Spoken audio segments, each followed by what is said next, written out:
और नाज़रीन, हमें इस वक्त प्रोग्राम में ज्वाइन कर रहे हैं कौमी असम्बली में कायदे हज़ब इख्तिलाफ सेक्रेटरी जनरल पाकिस्तान तहरीक इंसाफ उमर अयूब खान साहब। उमर साहब अस्सलाम वालेकुम, बहुत शुक्रिया हमें ज्वाइन करने के लिए। उमर साहब, सबसे पहले तो जो गुज़िश्ता रोज़ के ज़िमनी इंतखाबात हुए हैं, एक तो पाकिस्तान तहरीक इंसाफ के ख़िलाफ़ जो है वो क्या आपके ख्याल में स्ट्रैटेजी जो है इस बार अपनाई गई है? आपको लगता है कि ये 8 फरवरी का एक एक्शन रिप्ले था, और क्या पाकिस्तान तहरीक इंसाफ इसे एक्सपेक्ट कर रही थी कि इस किस्म के नताइज होंगे, ऑल्दो कि आप लोग तो 5 बजे के बाद कोई सरप्राइज भी देने मांग रहे थे? जी, बिस्मिल्लाहिर्रहमानिर्रहीम। अलीना साहबा, बहुत शुक्रिया, आपने प्रोग्राम पे मदऊ किया। देखिए, इलेक्शन से पहले तकरीबन पूरा हफ्ता मैंने 4 प्रेस कॉन्फ्रेंसेस की थी और अंदिया दिया था कि हमारे फयाज चट्टा साहब जो हमारे उम्मीदवार हैं वजीराबाद 2 से, उनके बारे में, बाकी साथियों के बारे में, कि हुकूमत पंजाब और जो इस वक्त फेडरल हुकूमत है इलेक्शन कमीशन के जरिए हमारे कैंडिडेट्स के खिलाफ ये पूरा एक महाज बना रहे हैं, एक पका रहे हैं एक इशू, और उस पे इंटेलिजेंस एजेंसीज का रोल भी कोई पोशीदा नहीं है बदकिस्मती से। और ये NA-8 बाजौड़ में भी सामने आया, वहां पे आरओ ने लिख के दिया कि एक इंटेलिजेंस एजेंसी का नाम उसने बाकायदा उस पर अपने खत में लिखा, ISI का लिखा, जिक्र किया। इसी तरह आपके 6 जजेस ने इंटेलिजेंस एजेंसीज का जिक्र किया और ISI का उन्होंने जिक्र किया। बदकिस्मती है, एक प्रीमियर इंटेलिजेंस एजेंसी जिसका काम मुल्क बाहर हमारे दुश्मन अनासिर का मतलब ताकुब करना है, वो सियासत में क्यों मुलव्वस हो। इस पे बड़ा दुख होता है इंसान को। और यहाँ पे भी आप देखें कि पंजाब में जिस वक्त कल हम लोग आरओ के दफ्तर के सामने जा रहे थे और जाने की कोशिश कर रहे थे, पुलिस ने हमारा रास्ता रोका। और आप आर्टिकल मैं कह रहा हूँ सेक्शन 92 इलेक्शन एक्ट 2017 पढ़ें, उस पे वाजे तौर पे लिखा हुआ है कि रिजल्ट्स जिस वक्त आ रहे होंगे उसकी कंपाइलेशन में उम्मीदवार या उसका इलेक्शन एजेंट वहां पे जरूर मौजूद होगा, उसकी मौजूदगी में करेंगे। पर यहाँ पे इलेक्शन कमीशन बिल्कुल गाफिल था अपनी ड्यूटी में। मैं तो समझता हूँ कि इलेक्शन कमीशन के तमाम मेंबरान और चीफ इलेक्शन कमिश्नर फिल फॉर मुस्ताफी हों। वो अपनी गफलत की वजह से उन्होंने इलेक्शन को मुतनाज़े बना दिया है और कैंडिडेट्स को किसी को अंदर नहीं जाने दिया।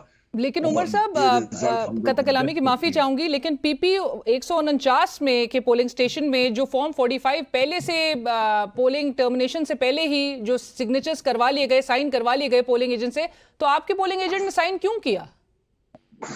हमारे पोलिंग एजेंट्स ने नहीं किए साइन, ये पहले से उन्होंने किए हुए थे, जाली साइंस थे ज्यादातर। और आप ये भी अंदाजा लगा लें कि मुख्तलिफ पोलिंग एजेंट्स पोलिंग स्टेशन पे, जहाँ पे हमारे साथियों ने और बैरिस्टर गौर साहब ने भी विजिट किया था, एक पोलिंग स्टेशन था, वहां पे वोट की तादाद 750 थी और पोल्ड वोट वहां पे 950 है। मतलब ये आप मान सकते हैं कि रजिस्टर्ड वोट उस पोलिंग स्टेशन पे 750 और जो वोट वहां पे पोल की जा रही है वो 950। ये कैसे हो सकता है?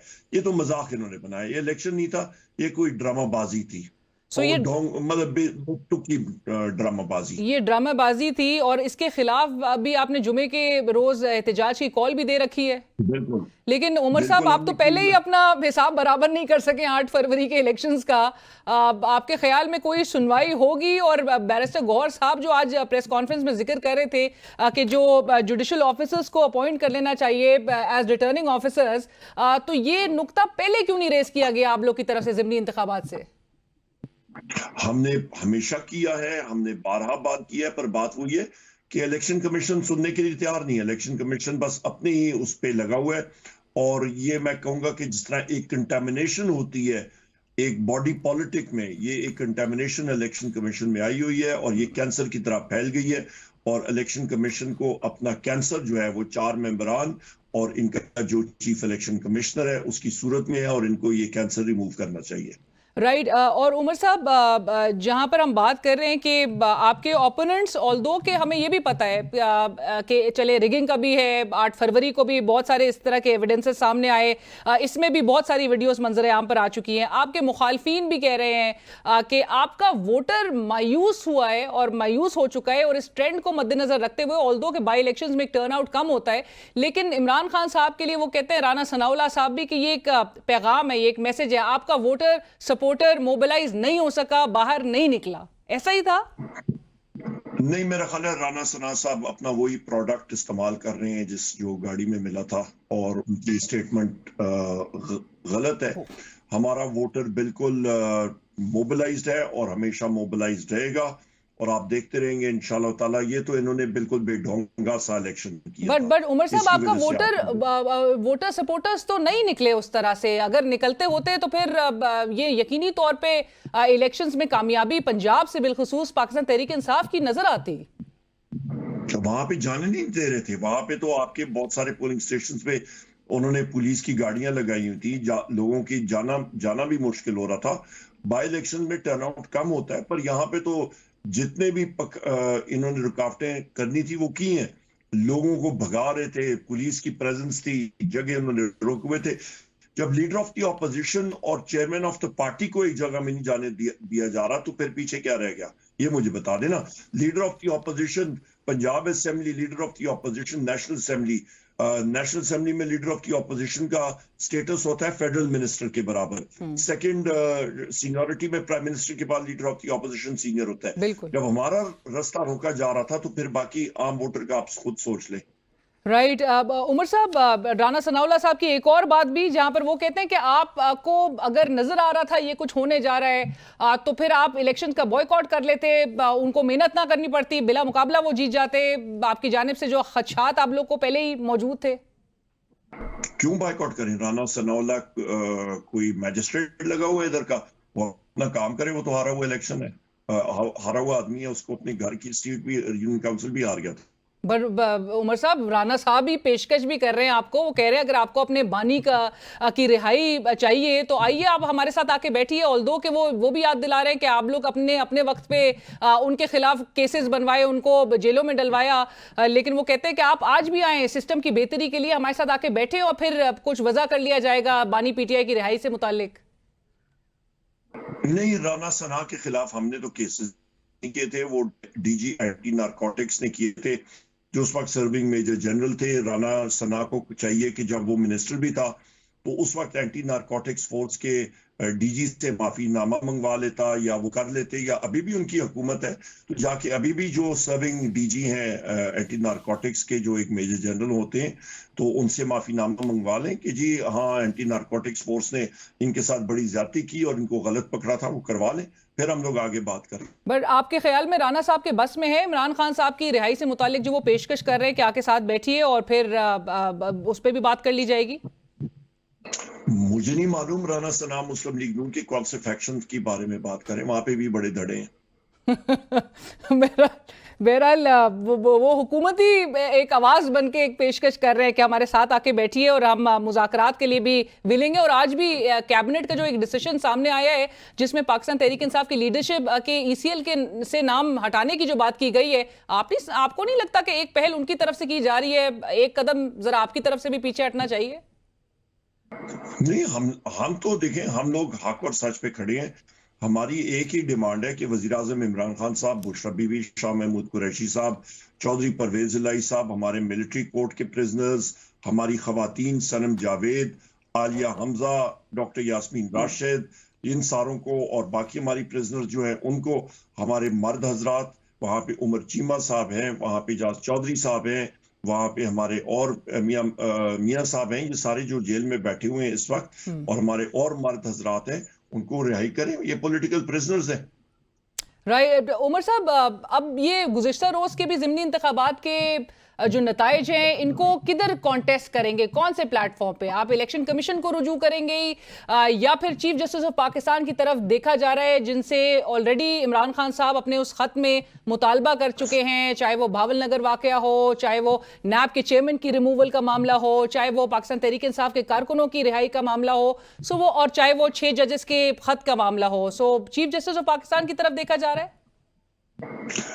हम लोग ये चीफ, हमारा जो ट्राइब्यूनल्स हैं उधर हम लोग जाएंगे, इलेक्शन कमीशन को रुजू करेंगे, और मुतलका जितने फोरम्स हैं लीगल, उन पे हम लोग जाएंगे, जो कानून और आईन हमें रास्ता देता है। बिल्कुल ठीक है। उमर साहब, साथ साथ ये भी बताइए कि जो क्वेटा और पिशीन का जो आप लोग ने एक चुनाव किया था एज लॉन्चिंग डेस्टिनेशंस, आपकी जो ग्रैंड अलायंस थी ऑपोजिशन की, उसके हवाले से, और जो कैंपेन का बाकायदा तौर पे उसकी लॉन्चिंग देखी गई, आपको नहीं लगता कि ज़िमनी इंतखाबात से कबल वो वेन्यू जो है वो उसका चुनाव गलत साबित हुआ? नहीं, बिल्कुल नहीं, बहुत जबरदस्त वेन्यू था। और इसके बाद हमारा इंशाल्लाह फैसलाबाद भी होगा, और उसके बाद कराची है, और गुजरात की डेट्स भी हम लोग देंगे। और ये इंशाल्लाह अलायंस के प्लेटफॉर्म से अपने साथियों को हम लोग कॉन्फिडेंस पे लेके डेट्स एक्सेट्रा अनाउंस करेंगे, और भरपूर पूरे पाकिस्तान में मुहिम चलेगी। और जुम्मे के दिन हम लोग पूरे पाकिस्तान में इसके खिलाफ प्रोटेस्ट करेंगे इंशाल्लाह। राइट। और उमर साहब, जो रिजल्ट्स के हवाले से कोई पाकिस्तान तहरीक इंसाफ के अंदर जिस किस्म का एक मुतहरिक रोल देखना चाहिए था लीडरान की जानिब से, बिलखुसूस पंजाब की लीडरशिप, ऑल्दो, और हम पहले भी ये डिस्कस कर चुके हैं, मेरे प्रोग्राम में ही आपसे जिक्र हुआ था कि आपका नाम, शेर अफजल मरवत साहब का नाम, गौहर साहब का नाम इमरान खान साहब ने खुद पिक किया था कि पंजाब में जो कैंपेनिंग है, वोटर्स को मोबिलाइज करने की जो बात है, वो आप लोग लीड करेंगे। सो जिम्मेदारी पंजाब के ज़िमनी इंतखाबात के नताइज की किसी पाकिस्तान तहरीक इंसाफ की क़यादत के किसी भी मेंबर पे नहीं आएगी? नहीं, आप ये देखें ना कि हम लोग तो ग्राउंड पे थे, और वहीं पे लीड कर रहे थे अल्हम्दुलिल्लाह। और हमारे पंजाब की जो लीडरशिप है, वो या जेल में है या वो अंडरग्राउंड है। हम सारों के खिलाफ केसेस हैं, बड़ी मुश्किल से बेल्स हम लोग ने लिए हैं, कई इंटरम बेल्स एक्सेट्रा। हाँ। और यहाँ पे तो जब हम लोग पूरा हफ्ता बता रहे थे, पूरी मीडिया को बता रहे थे कि ये चीज होने जा रही है, तो फिर जो रिजल्ट्स आए हम लोगों को सामने नजर आ रहा था, और जिस भोंडे तरीके से उन्होंने किया। और कल तो हमारे सामने, जो मैं आपको आज सुबह भी मैंने प्रेस कॉन्फ्रेंस में भी अभी थोड़ी देर पहले फ्लोर ऑफ द हाउस पे और पार्लियामेंट के रिपोर्टर्स के सामने भी वो एसएचओस के और वो डीएसपी और एसपी सारों के नाम लिए, जिन्होंने बड़ा मुझे कहा, जिस वक्त मीडिया के कैमरामैन और रिपोर्टर्स को उठाया गया और जिस बुरे तरीके से अलीना साहबा उन पे तशद्दुद सारों के सामने किया गया, आप सोच नहीं सकती हैं। और वहां पे उनको ज़दोकौब करके मोबाइल्स में रखा गया, और पुलिस बेबस थी।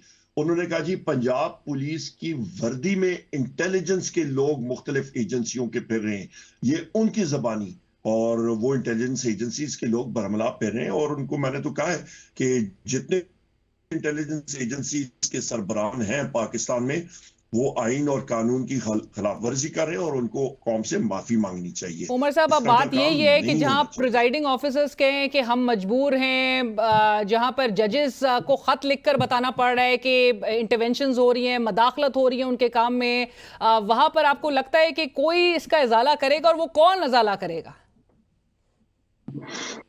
आखिरकार मुल्क जो है दीवार के साथ लगेगा। खुदा ना खास्ता लोग जो हैं वो तंग होते जा रहे हैं, और जब ऐसा काम होता है अलीना साहबा, तो मुल्कों की कौमों की तारीख में एक स्पार्क आता है, एक इन्फ्लेक्शन पॉइंट कर ले, एक डेटोनेशन पॉइंट होता है, और वो बिल्कुल काया पलट के रख देती है।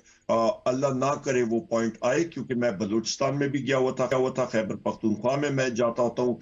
नौजवानान हमारे जो हैं, वो बिल्कुल एक पंजाबी का मुहावरा है, वो कहते हैं जी नासो नास आए हुए, नाक तक वो इस वक्त मतलब वो कहते हैं अंग्रेजी में फेड अप हो चुके हैं, और ये चीज कौम को और दीवार के साथ लगाया। सो आपको लगता है उमर साहब, आप इन लोगों को बाहर सड़कों पर निकाल, कता कलामी की माफी, आपको लगता है कि आप अपने इन सपोर्टर्स को, और जो कि ऑलरेडी बड़े एक्साइटेड हैं कि 8 फरवरी का जो मैंडेट है, जब उन्होंने आपको वोट दिया तो उसको रिक्लेम ही अभी तक नहीं कर सके हैं अवाम और आपके सपोर्टर में, नेचुरली इस हवाले से जरूर मायूसी भी होगी, सो उसको बाहर निकालना, उसको मोबिलाइज करना, उसके लिए क्या हिकमत अमली तय करेंगे, किस तरह से लोगों को बाहर निकालेंगे? एक तरफ आपको जलसे की इजाजत नहीं दी जाती है, रैलीज कंडक्ट करने नहीं दिया जा रहा है बिलखुसूस पंजाब में, दूसरी तरफ अली अमीन गंडापुर साहब भी हैं जो कि वजीर आला खैबर पख्तूनख्वा कहते हैं कि हर सूबे में जाकर जलसे करके दिखाऊंगा, कोई कौन होता है रोकने वाला, कौन रोकता है मैं देखूंगा। सो आप निकलेंगे अब सड़कों पर बाहर? हम लोग रैलीज भी करेंगे, हम लोग जलसे भी करेंगे, हम लोग तकारीर भी करेंगे, हम लोग असेंबली के अंदर भी बोल रहे हैं और बोलते रहेंगे, और इसी तरह से हर एक आईनी और कानूनी तरीकेकार हम लोग अपना के, हम लोग पाकिस्तानी हैं, हमें किसी से मुहिब वतनी का सर्टिफिकेट नहीं चाहिए। हम लोगों से ज्यादा बड़ा और मुहिब वतन पाकिस्तानी कोई नहीं है। और उमर साहब, आपकी इस जो ग्रैंड अलायंस है, इसमें किस तरह से आप चीजों को शेप अप होते हुए देख रहे हैं, माइनस मौलाना फजल रहमान साहब? बहुत पॉजिटिवली जा रहे हैं। हर एक पार्टी को हमारे अलायंस के मेंबर्स भी जाके रीच आउट कर रहे हैं। देखिए अल्लाह खैर करे कि किस टाइप पे कहां पे हम लोग जाते हैं इंशाल्लाह। और आपके बानी इमरान खान साहब ने, चूंकि उनके हालिया स्टेटमेंट्स के हवाले से तो लग रहा है कि उन्होंने डिसाइड कर लिया है एस्टैब्लिशमेंट को टेक ऑन करना है बशमूल चीफ ऑफ आर्मी स्टाफ। सो यही पार्टी भी इसी लाइन को लेकर आगे चलेगी? नहीं अलीना साहब, टेक ऑन की बात नहीं है हमारा। तो देखिए टेक ऑन तब होता है जिस वक्त आप अपने हदूद से तजावज कर रहे हैं। हम लोग तो आइन और कानून की बालादस्ती और उसके अंदर हर एक इदारे को कह रहे हैं कि उसके अंदर रह के आप ऑपरेट करें। तो अल्लाह खैर सलाह, ये हम लोग कह रहे हैं आइन और कानून को फॉलो करें। कोई किसी से तजावज नहीं है, कोई टेक ऑन नहीं है। Right, thank you so much. बहुत शुक्रिया Umar for sharing your views, और बहुत शुक्रिया आपके वक्त का। कौमी असम्बली में कायदे हस्ब इख्तिलाफ उमर अयूब खान साहब, सेक्रेटरी जनरल आप हैं पाकिस्तान तहरीक इंसाफ के, और एक पॉजिटिवली आगे ग्रैंड अलायंस के भी मूव को लेके चल रहे हैं। जुमे के रोज़ एहतजाज की कॉल दे रखी है, ट्रिब्यूनल्स में लेके जाएंगे मामला। जो गुज़िश्ता रोज़ ज़िमनी इंतखाबात में जिस किस्म के हालात और जिस किस्म के मामला सामने आए हैं, जिस किस्म की रिगिंग की इंकशाफात सामने आए हैं, उन्होंने कहा हमारे वोटर्स, हमारे सपोर्टर्स को तो पहुंचने ही नहीं दिया गया पोलिंग स्टेशन तक, तो क्या बात की जाती है। और राना सनाउल्लाह साहब, उन्होंने कहा कि हमें नहीं पता कि ये नून लीग के कौन से फैक्शन को रिप्रेजेंट कर रहे हैं। सो ये जो पेशकश राना साहब ऑपोजिशन को कर रहे हैं, ये खुद भी बता दीजिए कि वो किसके बिहाफ पे ये पेशकश की जा रही है ऑपोजिशन को। सो इसी के साथ ही बढ़ेंगे एक ब्रेक की तरफ। ब्रेक के बाद जरा नून लीग जो बड़े दावे कर रही है और उनको लग रहा है कि उनकी पॉलिसियां अवाम के दिलों में घर कर गई हैं, जरा उस पर कुछ मामलात पे बातचीत होगी एक ब्रेक के बाद।